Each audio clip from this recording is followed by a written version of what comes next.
Two men raised the same child with completely opposite beliefs about money. Both were intelligent. Both worked hard. Both wanted the best for their families. And yet, one struggled financially his entire life, while the other built lasting wealth. This story is not about which man was right. It's about how most people never realize which one shaped them. Long before anyone earns their first dollar, they inherit a story about money. A story that feels so natural, so obvious, that it never gets questioned. And once that story is accepted, it quietly determines what feels safe, what feels risky, and what feels impossible. One boy happened to grow up inside two different stories at the same time. He lived in Hawaii, a place associated with ease and beauty, but governed by the same economic pressures as anywhere else. His biological father was educated, disciplined, and deeply committed to stability. He believed in school, credentials, and working within the system. This was the man the boy would later call his poor dad. Not poor in values, not poor in effort, poor in how he understood money. Across town lived another father figure, a businessman, someone who never finished high school, but spoke about money as if it were a living thing, something that moved, reacted, and followed rules most people never noticed. This was Rich Dad. The boy didn't realize it at the time, but he was standing at a crossroads most people never even see. Poor Dad believed the world rewarded obedience.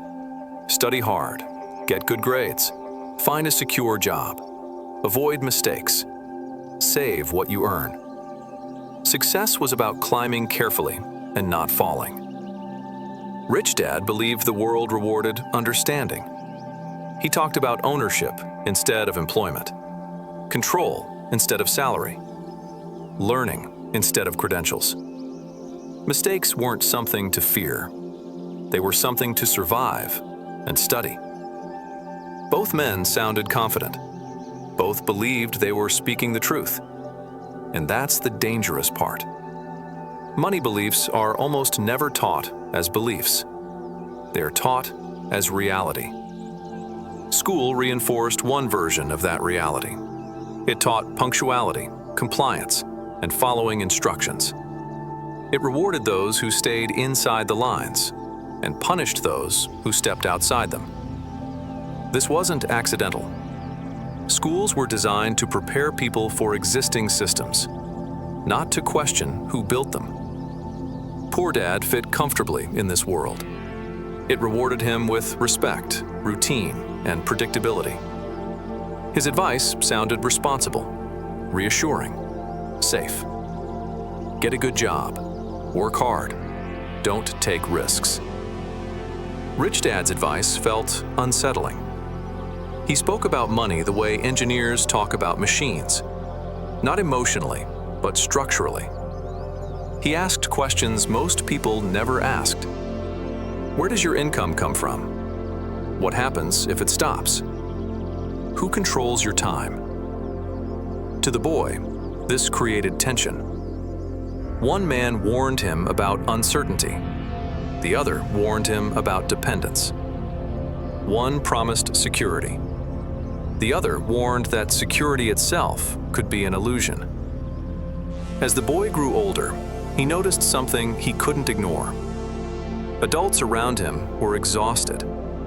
They worked harder each year, yet felt more anxious. Raises brought relief, but only briefly. Promotions increased income, but also pressure. People weren't lazy, they weren't careless, and yet many lived one disruption away from fear. When the boy asked why this happened, Poor Dad offered a simple explanation. People struggled because they didn't try hard enough, didn't study enough, didn't follow the rules properly. It was a comforting answer. If success came from obedience, then failure must be personal. Rich Dad's answer was different. Most people, he said, were never taught how money actually works. That idea quietly cracked something open. It suggested effort wasn't the deciding factor, that intelligence wasn't enough, that the system mattered more than how hard you pushed inside it. This was the moment the boy stopped seeing money as a reward and started seeing it as a structure. Rich Dad introduced a distinction that sounded simple but carried weight. Assets brought money in. Liabilities took money out. But the real lesson wasn't financial. It was psychological. Most people buy things to feel secure, respected, or successful. Houses, cars, and titles become symbols of identity. They aren't just purchases. They are emotional anchors. There's nothing wrong with that, but it quietly trains people to value appearance over control. Poor Dad believed owning a house meant stability. Rich Dad believed controlling cash flow meant stability. Poor Dad focused on income. Rich Dad focused on income sources. The boy began to see that one worldview prepared people to earn, while the other prepared people to design. Fear played a role in both houses. In Poor Dad's world, fear whispered about embarrassment, job loss, and falling behind. It encouraged conformity because conformity felt safe. In Rich Dad's world, fear spoke about missed opportunities, dependence, and trading time for money forever. Both fears were real, but only one was spoken about openly. Rich Dad believed fear wasn't something to escape. It was something to study. Ignored fear controlled people. Understood fear informed them. This idea made the boy uncomfortable, and that discomfort mattered. Wealth, he began to understand, wasn't just financial. It was emotional. It depended on how much uncertainty a person could tolerate, how much responsibility they could carry without retreating into comfort. The paycheck illusion was another realization. A paycheck feels like proof. It arrives regularly, confirming that effort matters. But Rich Dad challenged that comfort. A paycheck, he said, was temporary. Ownership was positional. One offered validation, the other offered leverage. Most people weren't wrong for chasing paychecks, but many built their entire lives around earning instead of structuring. They traded time for money without ever questioning whether another arrangement existed. Here's the part most people miss. Understanding these ideas doesn't automatically change behavior. Even when people agree with Rich Dad's thinking, they rarely act on it. The reason isn't logic, it's identity. Changing how you think about money means changing how you see yourself. It means risking confusion, disapproval, distance from people who stayed on the familiar path. Poor Dad's path offered belonging, clear milestones, social approval. Rich Dad's path offered uncertainty and delayed validation. Most people don't choose comfort because they are weak. They choose it because belonging feels safer than freedom. Over time, the boy realized something deeper. Wealth is taught quietly, in reactions to stress, in conversations about bills, in how adults respond to opportunity and loss.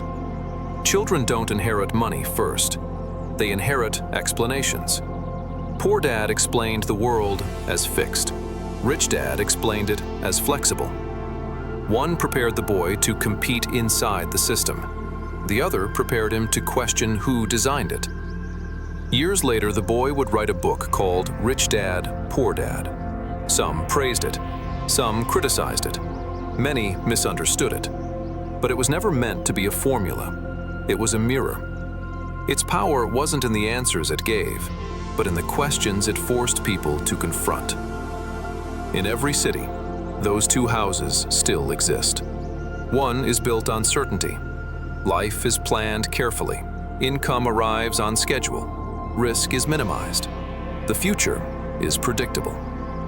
The other is built on questions. Income is less predictable, but choices are deliberate. Risk is measured, not ignored. The future is shaped, not awaited. Neither house is empty. Neither house is foolish. They simply prepare their inhabitants for different worlds. Most people never leave the house they were raised in, not because they can't, but because the story feels familiar. It explains who they are and why their life looks the way it does. And that is the quiet power of money beliefs. Long before we earn our first dollar, we accept a story about how the world works. That story becomes habit. Habit becomes decision. And those decisions shape a lifetime. This was never a story about choosing the richer house. It was about realizing you were living inside a story at all.